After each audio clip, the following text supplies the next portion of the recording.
to welcome you back, David, because we've had a previous conversation not that long ago about the work that you do at Valens Games with the use of immersive simulations, but you have some new news about some developments in the products that you're offering and the way that you're putting these games together. And I'm really glad that you reached out to have you come back and talk to us about it. But we also have your colleague Eleanor here with us. And so one of the things that I loved about our last conversation, David, is it seems that you are collecting smart colleagues through your games. And so I think it's fair to say, Eleanor, that you first met David as a game participant. Maybe you can talk us a little bit about that experience and what that was like. Yeah, absolutely. So, like as you said, I first met David when I was in a class with him. So he was the professor. I attended Duke University, and he teaches a class called is a national security simulation for an immersive exercise that we run now, that I'm now on the back end of, which is super fun, called Acceleration.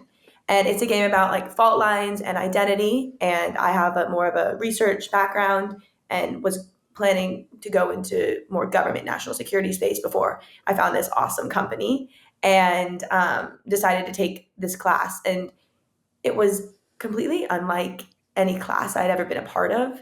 Um, my team and I was the team lead for Germany. There were 5 teams, and we would stay till midnight most nights. Class started at 7, so that's 5 hours, 7:30 maybe, so 4.5 hours of class. And the same idea kind of goes through today. Now I'm on the back end of Acceleration, kind of working through these immersive exercises. And from the feedback that we're getting now, we are, first of all, not only hiring out of the class because we get to see so many interesting and exciting minds, but we're also able to see that we get amazing feedback that this is the best class they ever took. And that was my feeling. So that's why I wanted to, join the company, because I was learning new things that I wouldn't have learned. Like I said, I had a heavy background in research, but that was more specific. And what what I learned and my team learned in Acceleration is not only how to work together and play into each other's strengths, but really how to do spot research, which is something I think is really undervalued nowadays. And like being able to find sources that are helpful and sources that are, spreading mis and disinformation, which is something that actually one of the teams, the Russia team, does. So they can learn how to do that. But as Team Germany, we were not looking to spread mis and disinformation. So yeah, that's how I became, a part of the company, and it has been amazing so far. I've been able to become like a team lead and really take initiative in a lot of what we are doing and in immersive exercises, and just seeing people get that aha moment that I got so often within the class, learning about national security issues from a variety of different lenses and developing that cognitive empathy that I thought I had before and think I had a pretty good grasp of, but I think I have a much better grasp David, of maybe now. talk a bit about how you incorporated these types of games into a teaching environment, and why you wanted to do that in the academic space. Because I'll just share, like, having taken law of war, international law, we did not do any simulations. We just read case law. But and maybe it wouldn't be appropriate in a law school environment. I think it probably would. But talk about what made you take that approach as a pedagogical question. Yeah, it's both an interesting origin and an interesting set of development since then. I was actually thinking about this yesterday. Someone had asked me this exact question, and it made me think of just how what we do now is completely unlike how I started to incorporate games. So I first started incorporating games when I was teaching at Georgetown University's Security Studies program in 2013. And as a first-year adjunct, you get, after about 4 weeks, student evaluations. I actually didn't realize those were coming, and they were pretty brutal, to be honest. But what I realized is that brutal. They're contradictory. And I talked to some other adjuncts who kind of crumbled under the brutal and contradictory remarks of students. But I realized that, like, what was being said and the ways that people had different things they wanted didn't matter. What it allowed me to do was kind of to step back and see what is it that students think is missing from this class? And what was clear is that there was one big thing that almost everyone agreed on, which is that they wanted a class that was much more tactile. And so I started to create these very basic games, games in which they were looked a little bit like ours, that there were strategic actors, people would make moves, and there'd be some real time adjudication where I'd update what was going on. But they were so simple. There were none of the signatures of what we have in our games now. Things like there was no information environment, there weren't fake news stories or tweets. There wasn't a formal submission of moves other than people like writing things down on paper. Very stripped down. But even that was able to make my class very quickly one of the most popular classes in SSP, the Security Studies program. And this was, at the time, I was just about to create Valens Global, right? I taught this class in 2013. Valens Global, the first company that I stood up, which I exited from on May 9th of this year, I incorporated on August 1st of 2014. And so this came at a time when I was standing up the company. And what I found is that, starting any new company is a lot of hard work. But what was interesting when I talked to colleagues about games is that it was the one thing that we had that really sold itself. When I was talking to people about games in my classroom, a lot of different colleagues would ask about how they could bring that to their institution, which led me to first kind of selling games. I mean, there's a process of evolution and different iterative steps. But down the road, what I ended up with was a completely different way of doing games than basically anybody else does in this sphere, and one which I really believe in, where they're characterized. The main thing that is different about ours versus the way I've seen any other games run in an academic environment, with a few minor exceptions, is very intense information environment that's lovingly crafted with news articles and tweets, and often videos from people who, as you might say, are nerd famous, and also a lot of attention to world building and narrative arcs and creation of fictional characters, all of which to me intersects with something that is very much needed for games to succeed from a pedagogical angle. I think that they do a good job of making people feel emotionally invested, but moreover interested in what's happening. And that's what, in my view, is needed to produce the kind of effortless learning where someone could spend hours on a game and not really realize that any time has flown by at all. That's what got me first interested in this particular way of running games. Yeah, I think it's having done some teaching. It's very instructive the first time you get feedback from students, but it's also interesting to think about. I taught a studio course in a design program, and realizing that they had come to me a semester into the program without actually reckoning with the underlying philosophy of the program. So this is a program grounded in what's called design thinking. And by the time they got to me, the first time I taught, I just assumed they knew what that meant. I assumed that they knew what it meant and that they were more or less on board with it. And the thing about that type of work is that it is as much a cultural set of practices and a set of values as it is steps. Right. It's not merely like, well, you do this and this and this, and then you get a design at the end of it. It is much more about, are you willing to collaborate in this way? Are you willing to take risks in this way? Are you willing to kind of do things iteratively, or do you need everything to be perfect? If you're someone who doesn't like to collaborate, you're afraid of risk taking, you don't like learning iteratively, you prefer perfection, design thinking is probably not for you. And yet, like, by the time they got to me, they had not actually wrapped their arms around what was involved there, and it made everything else we were trying to do really difficult. But I found, as I think you did, application and making them practice the culture, not just the steps, really illuminated for some people whether they needed, frankly, to transfer to another program. But I think the other thing that I find fascinating about this, and I think I'll touch back on something you said, Eleanor, about rapid research and being able to kind of quickly check credible sources for credible information, is this type of simulation is something that I think is missing from the broader kind of cultural understanding about decision making, which is something I am deeply obsessed with because it's just part of almost every project I work on with my clients, is how do people make decisions in this category? And I think as we've done some of our own work talking to people, there's plenty of documentation about how people do decision making. I'm more interested in the experience of decision making and how that then affects the quality of the decision that gets made. And there's a lot of anxiety around decision making. And I think some of that seems to come from the kind of underpants gnome problem, right? Which is there is this middle step of sense making and applying a set of values or thinking through what your desired outcome is that allows you to translate the information you've gathered, whatever amount of it you have done, however extensively you have done it, into some sort of action, which is, taking the decision itself.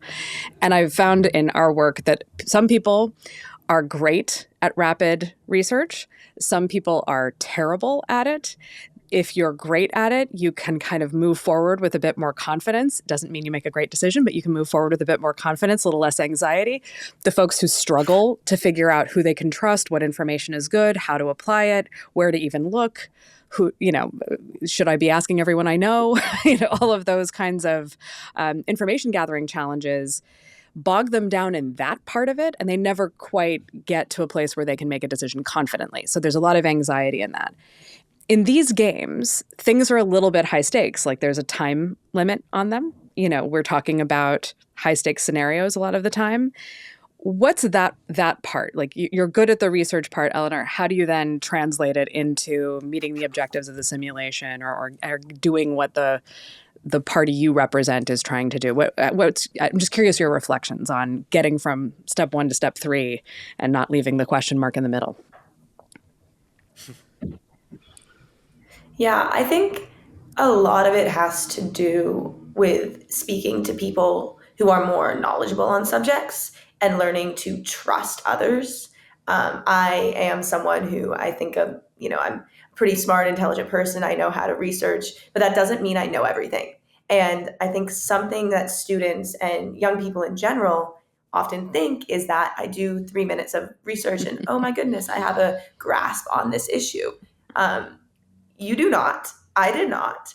But reaching out to your colleagues or just this other students in the class, and even if they're not knowledgeable on an issue, they did 3 minutes of research as well, and you're able to talk out different ideas. Because the way I look up things is definitely different than the way other people look up things.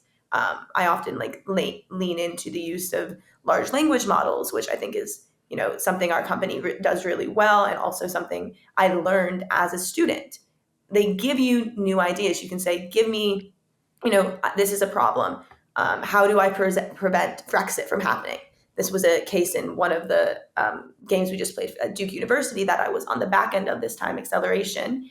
And hypothetically, they could put in, how do I stop Brexit from happening? Well, you curb immigration problems, you keep jobs in the EU, and you don't, put in place crazy tax problems that have the protests that we know are characteristic of some French individuals happening all throughout the street.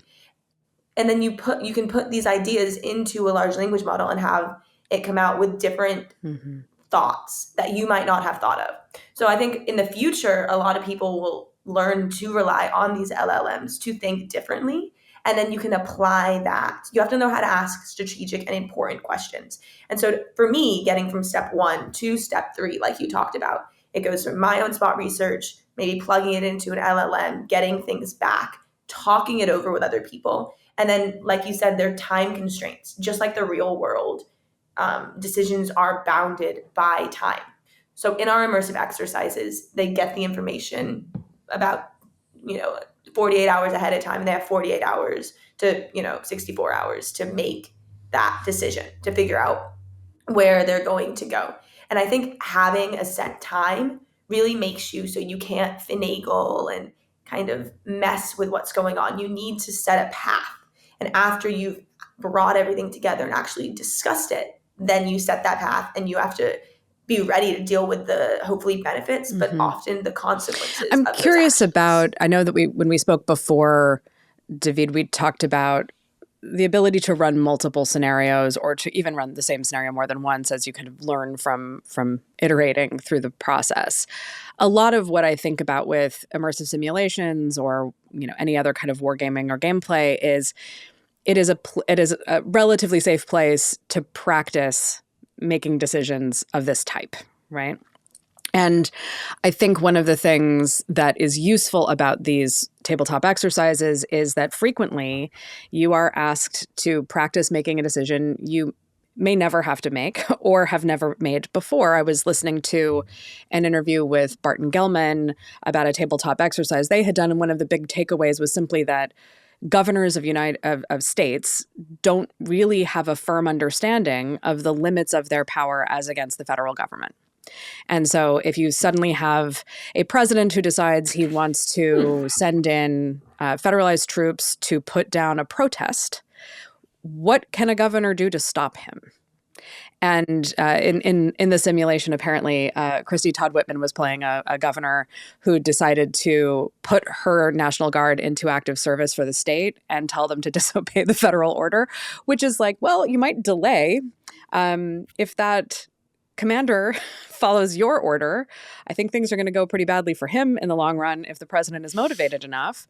But in any event, the real kind of reveal there was, we don't even know what we could do.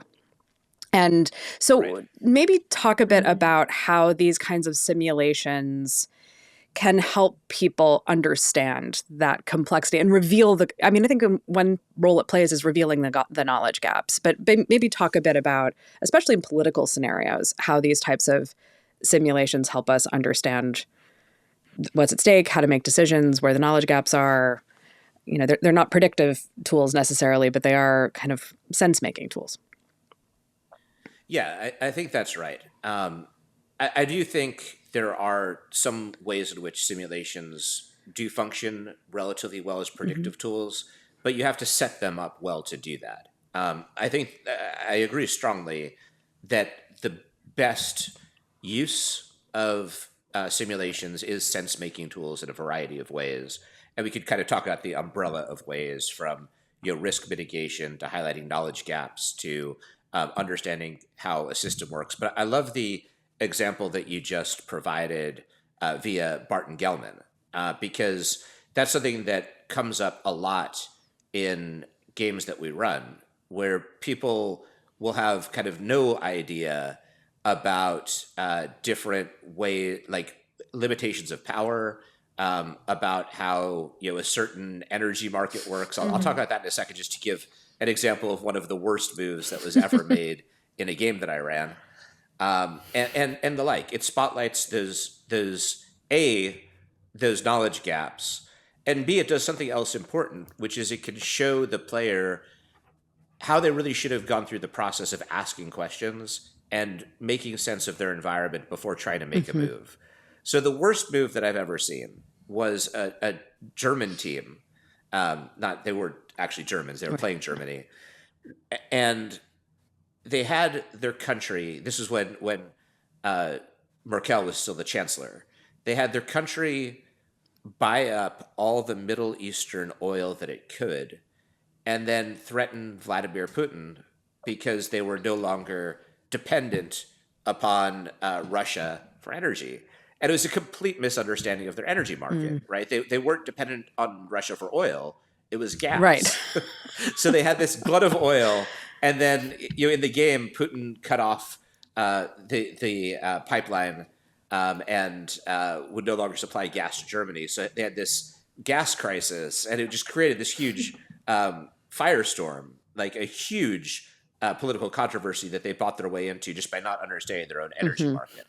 So often things like that will happen, and when someone makes a huge error such as that, I think that what it spotlights is, how could you have thought about this differently? What could you have researched before acting? And I think it spotlights the fact that oftentimes all of us are in unfamiliar environments where there's multiple things that we just don't know how they're put together. During some of the most high stakes moments of my career, like for example, as I think Farah, I was the lead drafter of the Department of Homeland Security's counterterrorism strategy in 2019. And even though I'd spent my career in counterterrorism, I did not know what every office and component of DHS was doing, what the limitations of their power were, how they functioned together, and that's what a strategy is supposed to work out. So it was being able to do competent spot research and think through how the whole fit together that allowed that to be a successful document that I'm proud of. And I think that simulations really do replicate those professional needs that one will encounter in their career to actually make sense of the whole. A game that is put together in the right way will really forefront those questions because it should be designed the way systems are designed in the real world.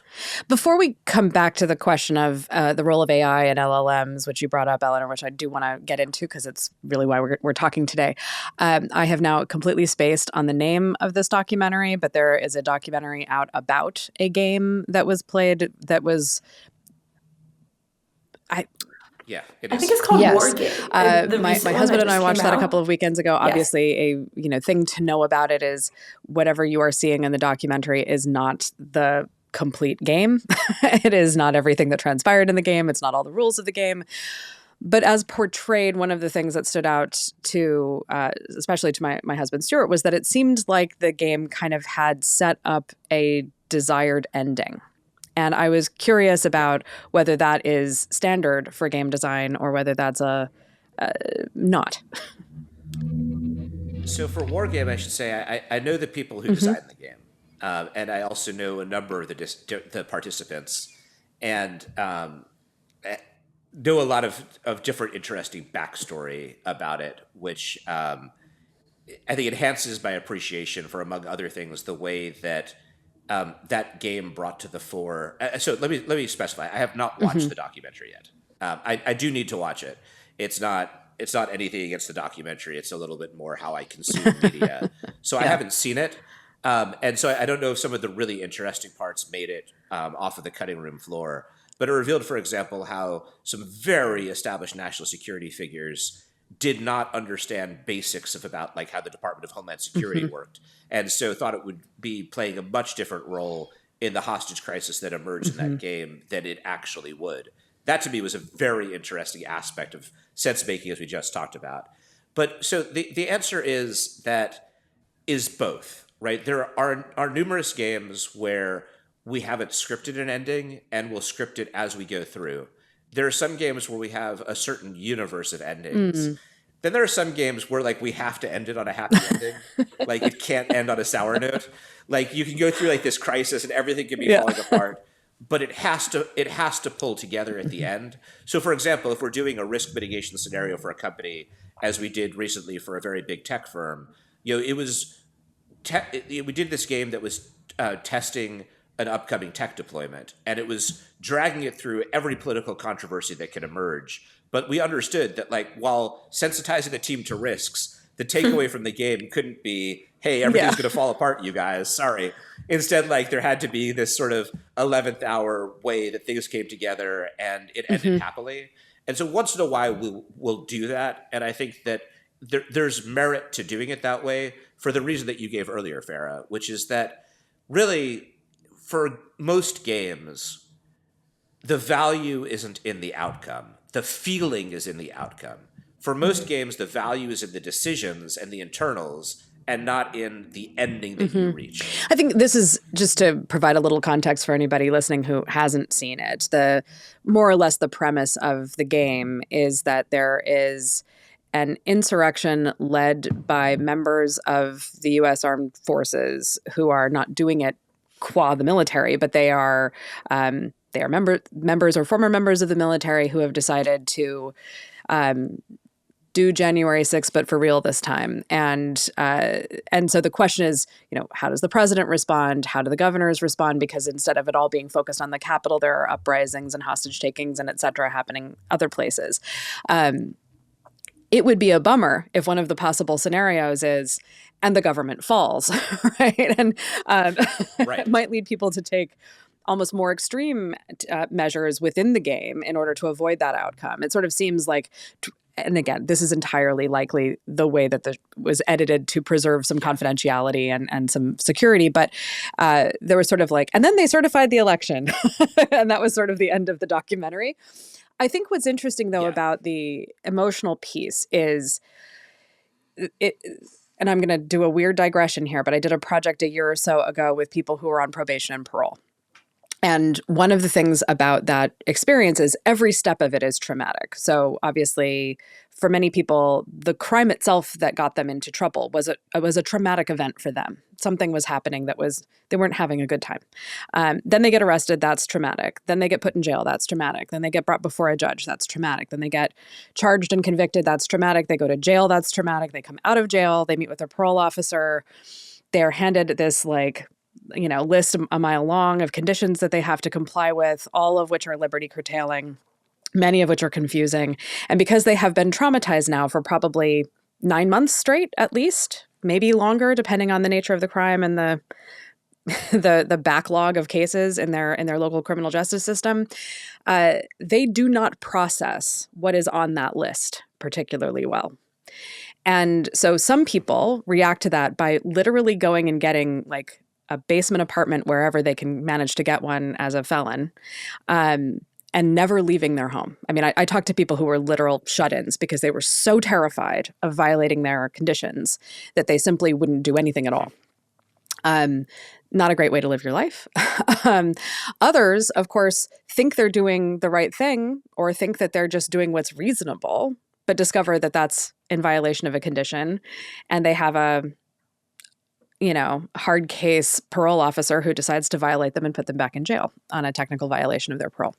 The reason I bring this up is that every step along the way, the sense of high stakes and trauma and shame and everything else really influences their ability to make good decisions at any subsequent step in the process. So you wouldn't want to overload people with like a negative emotional state in a game, because I would imagine that the learning capacity for what you're trying to get out of the game would just start to shut down a little bit, and that there's emotional components to the rapid research, there's emotional components to the sense making, there's emotional components to the outcome.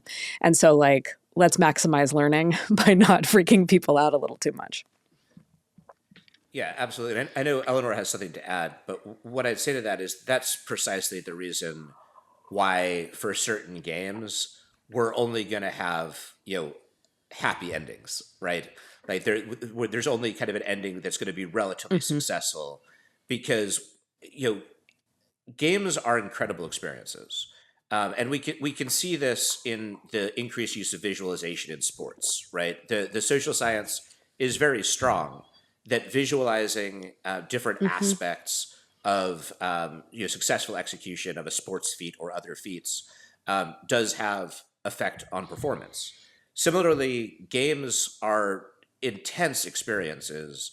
There's a lot that comes from them, and there's a lot of feelings that are bound up in them. And I think that there is a danger when you're trying to help people prepare for certain eventualities to have the experience be wholly negative.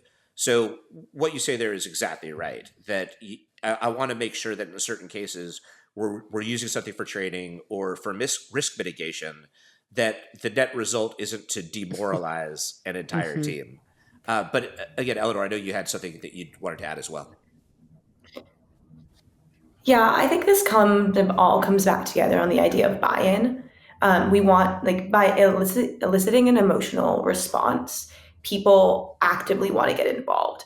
And I don't just mean this from the people who are playing the game, but it's also people who are watching the game.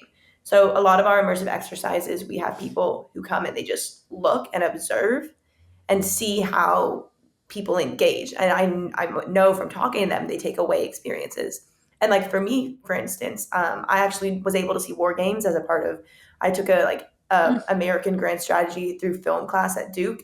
And so I was able to see like an early premiere of it before it actually came out. It was super cool, yeah. And one of the things I felt from watching it was the buy-in that those people felt. From the people who were the January 6th protesters, some of it obvious, or like January 6th-esque. Some of it was obviously, for the movie production, but they were very into what they were doing. The room was covered in posters. They had created these entire personas for themselves. And that's what we do in our immersive exercises. And it creates this feeling where you're learning because you're caring, because you're so interested. On the opposite side, the people who are, more national security, trying to prevent these governments from getting overthrown, these localities, you could also see them getting incredibly invested. And then on the third end was me. So I'm sitting here in a classroom with my friends eating pizza, because we were brought pizza in with some Duke runs a fellows program, the National Security Fellows Program. It's a master's program. So we had people from military intelligence. We had former Navy SEALs, Green Berets, all in this classroom together that I was, blessed and happy to be a part of, engaging after this movie in a discussion. Like, this is something I hadn't thought about before. And I see or at least up until that point, and I see myself as, a relatively up to date with the news. I read the news. I was around. I existed when January 6th happened. But it put some new ideas in my head of what could happen that I hadn't thought about before. And that's because I felt the buy-in. And so that is something that I think you get from an emotional response. And so while a lot of our games like David do have happy endings, often, the client wants to turn it that way. Some teams, like there's also other emotions that you want to bring in. So you want to bring in excitement and funny, like funny characters. I'm creating a immersive exercise right now that's pretty heavy. It's about terrorism, but I'm creating a character where there's a defector. No, not a defector. He comes. He's a rapper. He's an American rapper originally from Somalia, and he moves back to Somalia to join Al-Shabaab. And I am writing rap lyrics for him that are just terrible. And they're in the game. They're in the immersive, and they are absolutely horrendous. And I was an Arabic major, so I'm adding like Arabic words, and we have Somali subject matter experts. But, this is a really heavy game about what could happen with, great power competition, what could happen with terrorism and, people dying. But by adding something fun, that's what makes our immersive exercises different, because you're creating that buy-in.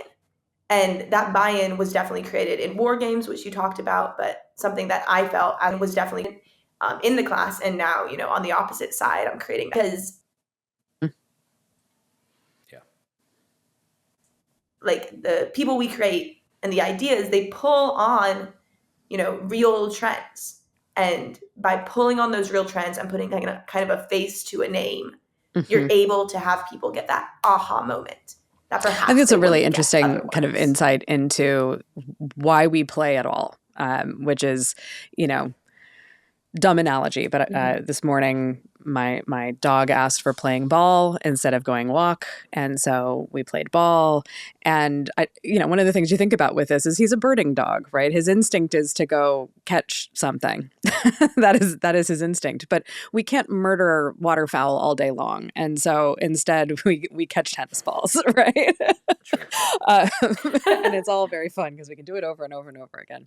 I think that's a really interesting thing I'm going to spend more time thinking about is the way moments of levity can break up the tension of a decision that feels high stakes to people so that they have a moment to process. I think that's a really interesting idea.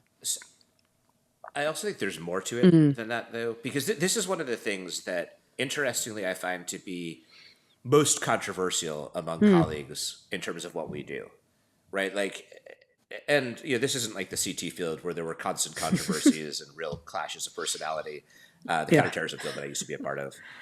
Here, I think it's a little bit more kind of arched eyebrow disagreements. But I run into colleagues who really kind of disagree with us using humor, and I think this disagreement it lacks merit. And here's the reason why.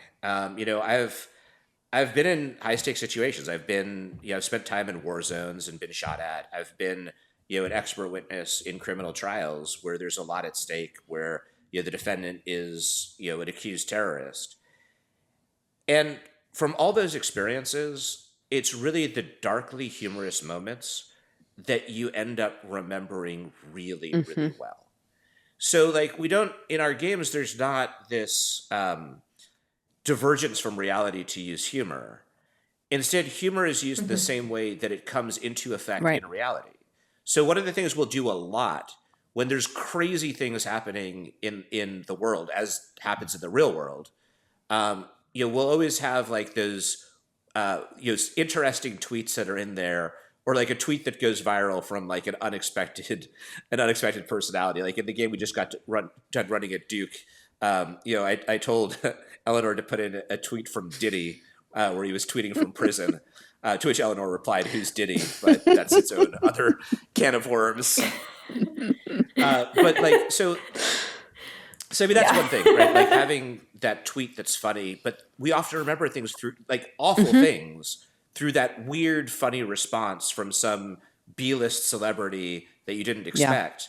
And like Eleanor was just talking about a rapper, and I love the character. There's so much to this character, but I should mention that like a horrible rapper who joined Shabab. This is actually taken directly from history. There's a guy named Omar Hamami, probably one of the worst rappers to ever put verses down on wax, who joined Shabab and like is very much kind of the precursor that we modeled this character after, and who makes a lot of points in Yeah. the game.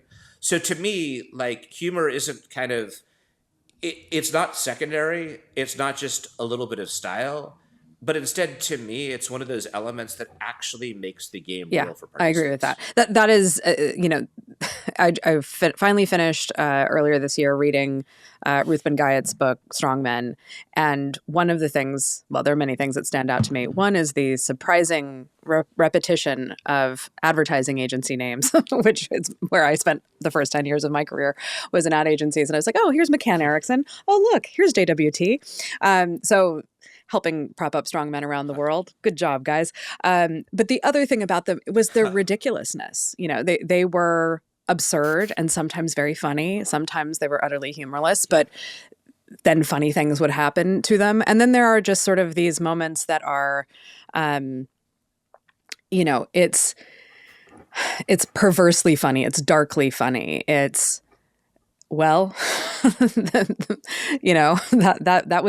was definitely going to happen. There are those kinds of moments, and I agree Hmm. with you that it actually grounds things and in ways can heighten reality when something funny happens, because terrible people can be hilarious, and awful situations Absolutely. can lead your brain into absurdity.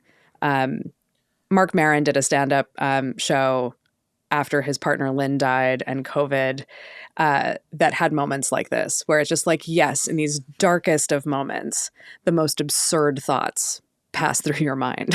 And to acknowledge that is, it's extremely moving, but it's also like, okay, it's not just me. And I think in these moments, especially in a team exercise where people are interacting with one another, it can't be straight ahead serious drudgery the whole way through, because that's just not actually how people interact with each other. Um, Yep. let's talk about the way LLMs and AI are being integrated into the way you're developing games. I know that that's something that you've been interested in, something you mentioned as well, and are as a source for doing rapid research. Maybe let's talk a bit about how you're thinking about how that works in the way that you design games.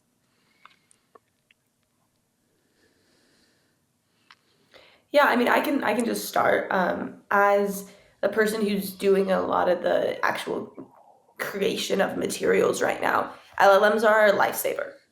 They are a time cutter.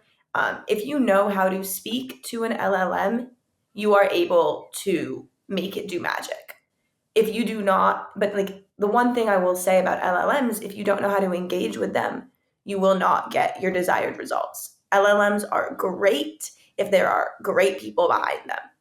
And I think that's, something that we're trying to do with our team is we're trying to find really awesome people who can learn how to work with an LLM. So for instance, some of our adjudications we make, we just ran the Duke game. And so I'm pulling back to that one because it's fresh on my mind, but we had a character, Ellsworth Wickman, who David can talk about for 5 years. It's his favorite character, I believe. And he is a Russian agent, and he kind of goes rogue, and then he is hit by a car and goes into a coma. Um, and we, at the end of the game, by Russia, to be specific, Russia puts him in the coma because he went rogue. And at the end of the game, David and I were like, does he wake up or does he not? And so we, in some situations, there is no reasoning, there's no background. So we gave the LLM all the context and we said, what do you think is the most likely solution here? And we had him wake up, we had him create a new show, go to the premiere, and that brought in a little fun factor. It's a Duke game, it's for students, like we want it to be fun. But we use it to help craft those background materials. Like I created a script. It's about like Washington D.C. and dark power and Russia, and I put all the ideas into the LLM, and it spat back to me a script. I gave a little few comments and changes. He gave me a new one, and I put it into the newsfeed, and the students loved it. I loved it. Okay, I'm a little biased. I thought it was fantastic. It's about like consultancy and how Russia is ruining everything because they tried to kill him. But it's our internal ideas that are then crafted using these LLMs, and I think that's what we're trying to create. Do you agree, David, on that? It's a good bridge to kind of what our current project is. We're recording this on election day, and so we're as of November 5th, we're about 10 days away from launching something we've been working on for a while, which is called Providence. And what it's designed to do is to scale what Eleanor is talking about in this process of game design that we were talking about. What I really believe in the value of games, and I think that the barrier to people using games is twofold. One, oftentimes it's just a time barrier. Like I speak to a lot of professors who wish they could run games in class, but feel that they just don't have time to do so. And number two, there can also be a creativity barrier. And what I wanted to do is create a game design platform that could eliminate both barriers. What Providence does is asks people a series of questions similar to what we would ask any client if we were designing a game for them.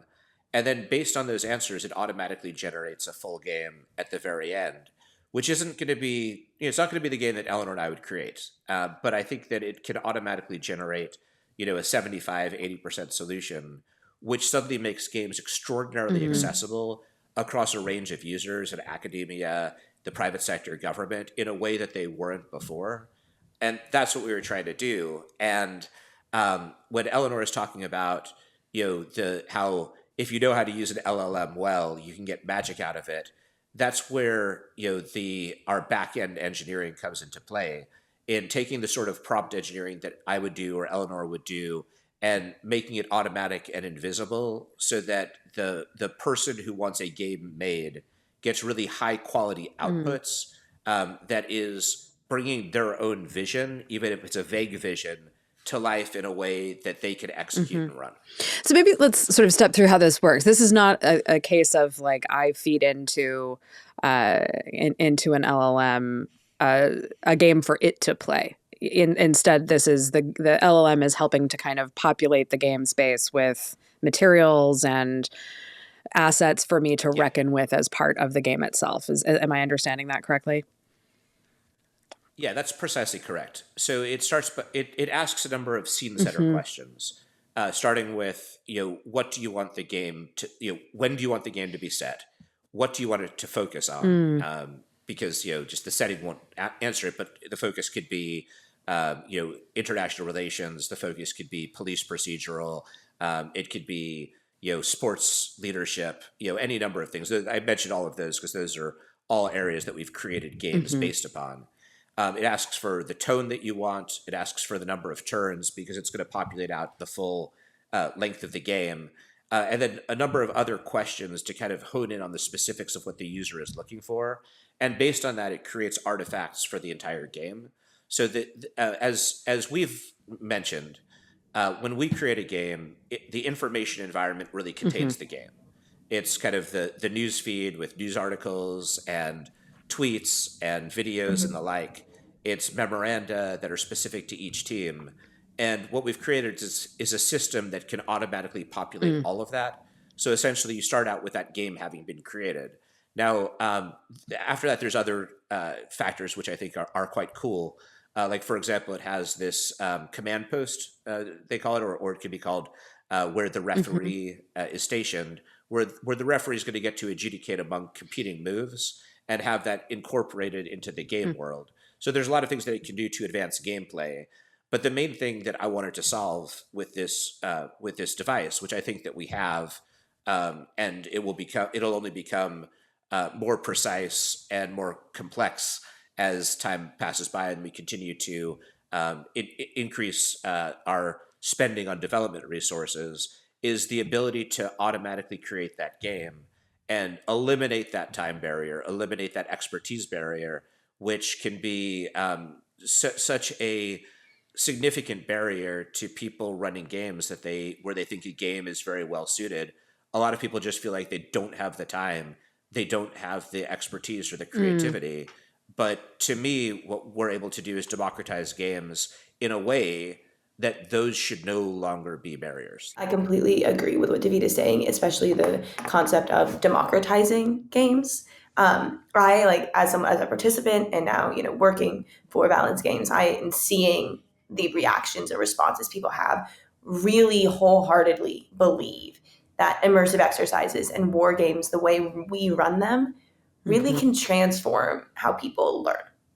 And that's why I'm so like proud and happy to be a part of this company, is because we are going to make, or what Providence is doing is going to democratize how people and students and professionals and et cetera can learn in a way that's accessible to everyone. And so 5, 10, 15 down years to the future, people will have learned faster Hmm. and become better at whatever they're working on. So, this can also be used for fun and things like that.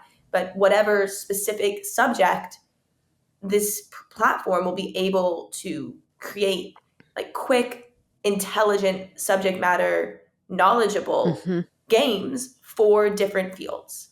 And so people can learn in new ways that are tactile, like David said at the beginning of this call about how, when they brought that tactile focus into his class, his students, their Hmm. happiness went up, they learned much more, and that can just, be a equalizer for students like Yeah. across America, across the world, et cetera, et cetera. And that is just something like I personally am really passionate about and proud of the work we're doing there. I don't know how widespread this awareness is, but certainly there has been more written about simulations for domestic politics. I think traditionally we have thought of simulations as chiefly war games between great powers or counterterrorism exercises, but bringing them into the Mhm. realm of business decision making or political decision making is, I think, a relatively recent development, but also one that seems like it is emergent still. And so, is that part of the problem that you're trying to solve? Cut down the time, cut down the expense, encourage people to do these kinds of simulations more. And who do you hope is the kind of biggest, or not the biggest, the earliest adopters of this approach? Who would you like to see taking on your simulations and your Providence tool? Yeah, that's a really great set of questions, Farah.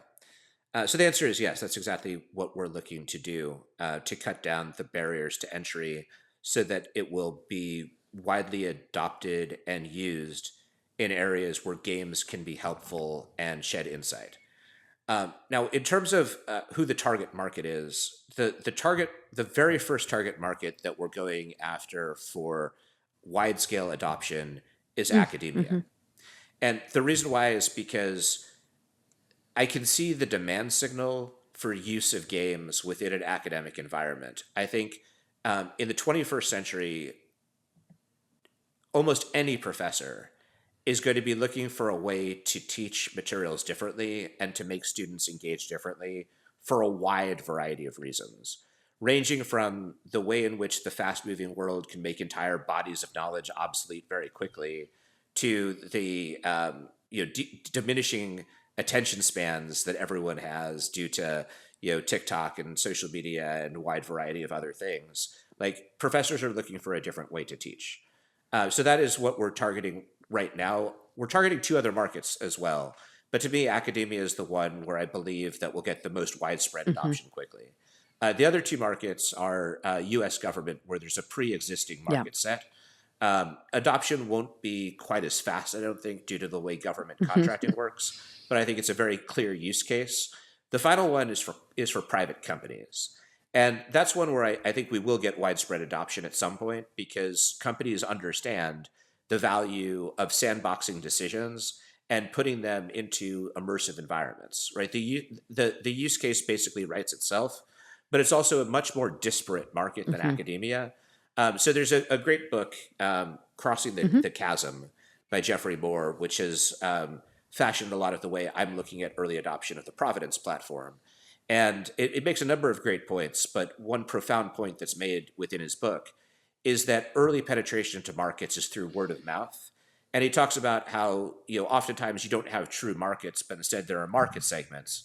Academia is obviously not a single market, but there's much more cross-pollination of ideas within academia, which I think will allow relatively widespread adoption, especially, and this will be a topic for the future, but we're also in the process of making plans for our very first entirely digital game for use in a classroom environment. That's something I'm excited about with a special guest who will make an appearance as the lead author of that very first game. But there's lots of surprises to unveil there at some not too distant future point. I think this is what you were saying about kind of being able to simulate decision-making when things are moving quickly and whole areas of theory and research are upended from time to time, right? And I think this is something I've been thinking a lot about. Obviously, the focus of Crosstabs is really understanding. I've sort of reshaped the way that I'm talking about this, which is this question of how do we understand each other as an electorate at scale or as a body politic at scale? Right. And so polls are part of that. Games are part of that. Qualitative research is part of that. Social theories and political science and political psychology are all part of that. One of the interesting things coming out of the Seltzer poll in Iowa is really forcing a lot of other pollsters to think to themselves, I hope this is the thing that they start to ask themselves. I mean, we don't know whether she's up 3 points or not in Iowa. We'll find that out tomorrow. But like the point is that a lot of pollsters have been this year making assumptions that affect the way that they weight their polls, or weight the analysis of their polls, about really strong correlations between demographics and vote choice, and then strong correlations between past vote behavior and intentional, in future intent. Mm-hmm. There are signals in a lot of these polls that old people ain't what they used to be. that actually abortion is a top issue for half of the electorate. That the kind of underlying theory of the case about white non-college women tend to vote for Republican candidates, and that's just the way that it is. People over 65 tend to vote for Republican candidates, and that's just the way it is. I mean, first of all, I'm old enough to remember when that wasn't true, but, I keep saying to people, I am old enough to remember when there was a Democratic woman who was the governor of Texas. And so all things are possible. But in any event, I think part of what I'm curious about is, when we get past today and the next week or so, what will be the reimaginings that people have to do, the new explorations that people have to do, the new ways of understanding how you model an electorate and its choice architecture, because maybe it's not quite so demographically predetermined. I mean, my strong hypothesis is it isn't, that correlation is going to degrade a little bit. But I'm curious about the way you think this might work in political simulations and what challenges there are in developing those simulations. Obviously, we talk about polarization, but I wouldn't imagine that that's a real problem for game mechanics. Maybe it's more about the kind of broader complexities of the system. But again, if you're doing this for counterterrorism and great power conflict, then I would imagine the games can hold that, but maybe let's just sort of talk a bit about if you were to apply this type of approach to politics, and in particular something like which we do. Providence. Like, how would that work? Mhm. Well, which we do apply to politics. I think that there's not going to be a straight answer, in part because we don't have the game concept down yet. So what I want to kind of do is take that and translate it into the way we think about the game, right? Because you put a lot of different hypotheses on the table, and so the question that we usually ask when someone, once in a while I'll get someone a client who will come up to me and they don't know what they want, but they know that they want a game. And so usually what I'll do is then kind of try to strip back and get at the reason that they want a game. And like even if they can't articulate it, it's usually there. To be super clear, like our clients are always really smart, right? It's just sometimes there's a question that's embedded or an assumption that's embedded where once I understand it, I'm able to get at that need. And so within what you talked about, like you have kind of hypotheses and it attaches to a game, but at the outset, the connection to the game isn't clear, right? Like all of those, I can think of different ways that we could build a game around them, but maybe we could take this moment and like co-create a game. So what's the question, Farah, that you're interested in there? Yeah. Is it about the electorate, or is it about how political parties or candidates relate to the electorate? Or is it about how the electorate's reimagined? Like, let's start with kind of what we're trying to look at. I think I could actually put a really fine point on it and say that I am curious about how the industry of polling will have to adapt if they have to think about the electorate in a different way. So I think actually the game kind of flows very easily from that, because as you talked about, we're going to know, right? Like right now it's November 5th. We don't know. But by the time this podcast airs, there's actually going to be a clear answer. And so let's assume, because I think that this is overwhelmingly likely, that to some extent, our assumptions about demographics of the electorate are challenged, right? Like it might not be challenged across the board. It might not be wholly inaccurate, as Farah suggested, it may be, but like at the very least, our assumptions will be challenged. I think then, like there's a few different games that could roll from that, but I'll just put one on the table to help illustrate, Farah, to you and to the audience what the process of game creation would be. I think we would start with kind of those inaccuracies in the areas where it's a polling game, right? And we'll have the players be competing polling companies. Who are trying to outcompete others to get the most accurate polls. Their assumptions are on the line. Maybe you have like a Nate Silver type figure and like an upstart challenger to Nate Silver who wants to displace him, but a lot rides on the accuracy of their predictions. What we would do is build maybe a few years of politics with different assumptions being built in, different candidates, and different assumptions about the electorate based on the past. And based on those, you'll have data, and all of them will have to adjust their formula to adjust where they think the electorate is across those demographic factors. With an LLM-based game design engine like Providence, you can very easily build out years worth of models and statistics of what's going to happen in these upcoming elections, which they can't control. And in fact, you can randomize a little bit within that, so no two games are exactly the same. And what they'll have to do is figure out how their assumptions change based on the inaccuracies that they've seen in that polling data. That would be kind of a way I might design a game like this. And what that game presses on is like there are hard answers to all of these over the course of the next, say, 6 years.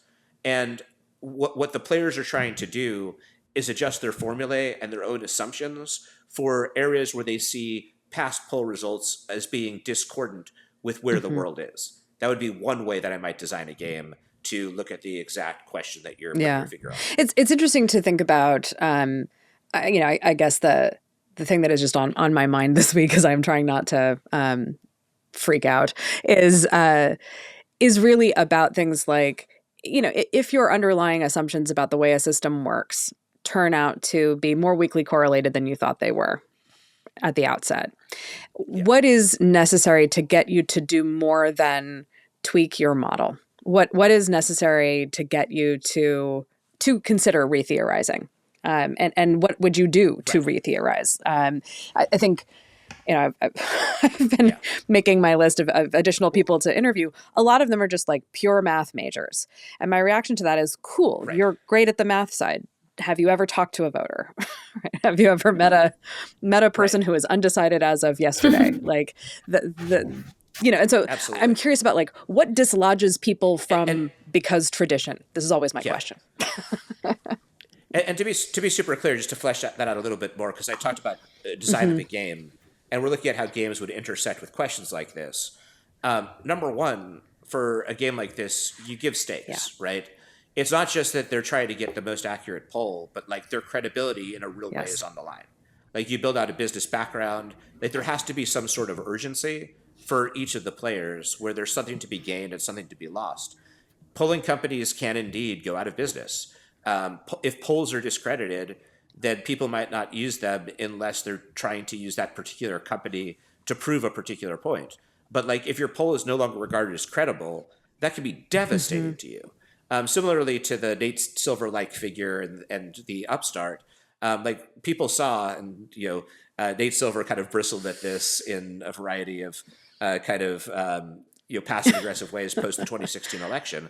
But like he was raked over the coals, I think somewhat unfairly, right? He'd actually given Trump a much higher probability of winning than a lot of other pollsters did, but he also thought that Trump had a very low probability and got raked over the coals for that. So I think you give A, some stakes, and B, different modalities of engagement. So it's not just here's the polls, but like you said, Farah, give people different, like undecided voters they can talk to who are who might be more representative. Using an LLM, like we can easily create characters for those undecided voters. They can have a conversation with an undecided voter digitally.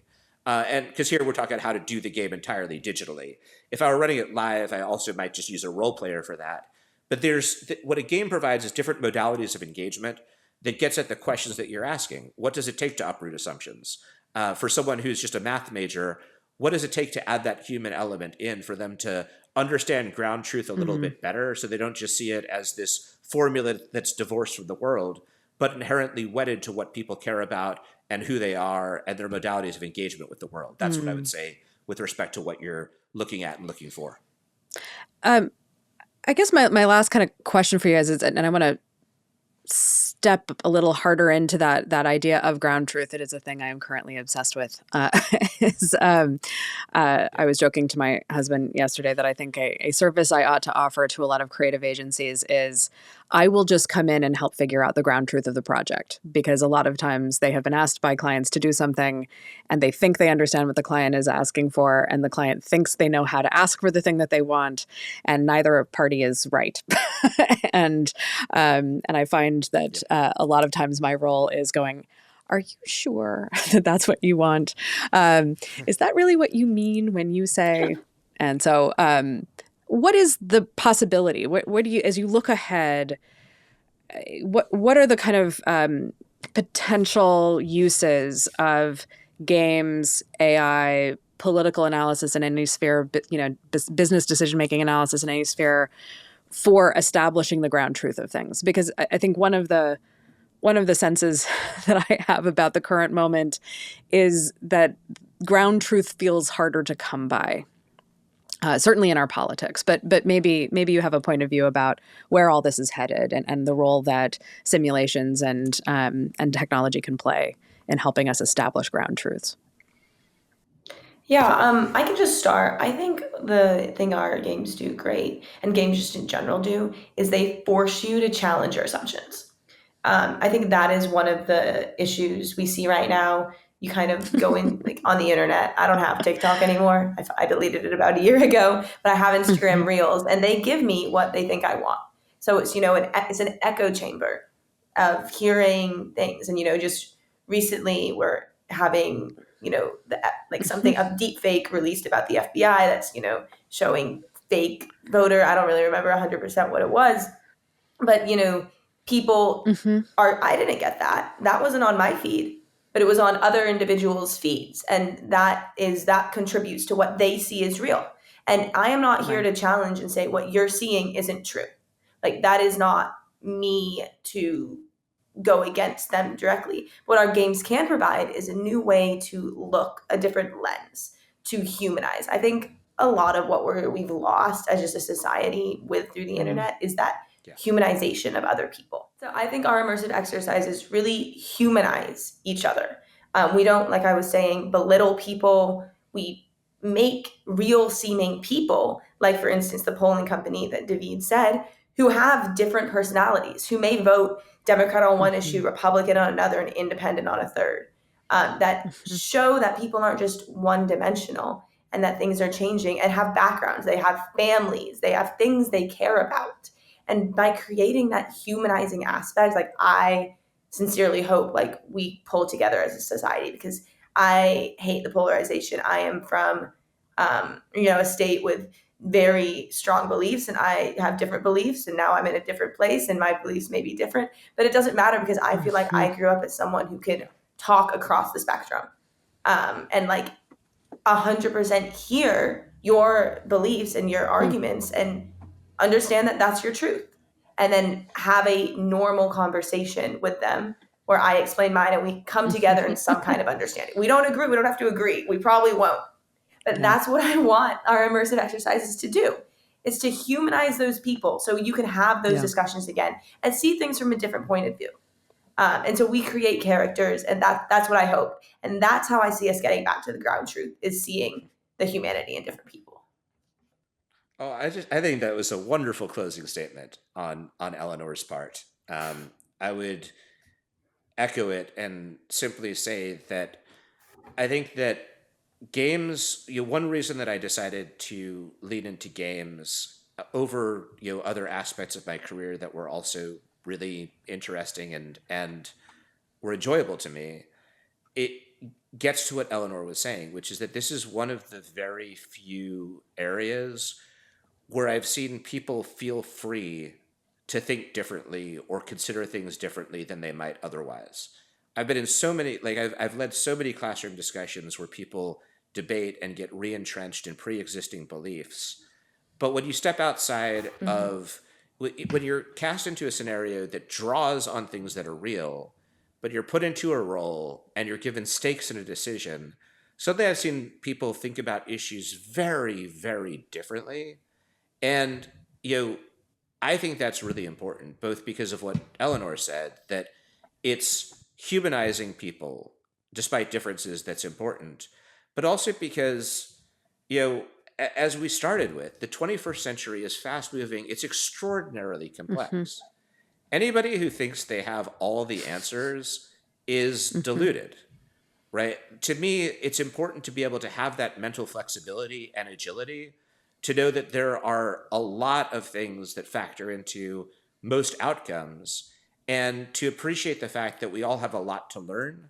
And there's a lot that comes from challenging assumptions, flipping the way you think about things around just a little bit. And oftentimes that can produce much better outcomes, as well as, unexpected allies, unexpected breakthroughs in relationships or the like. That's great.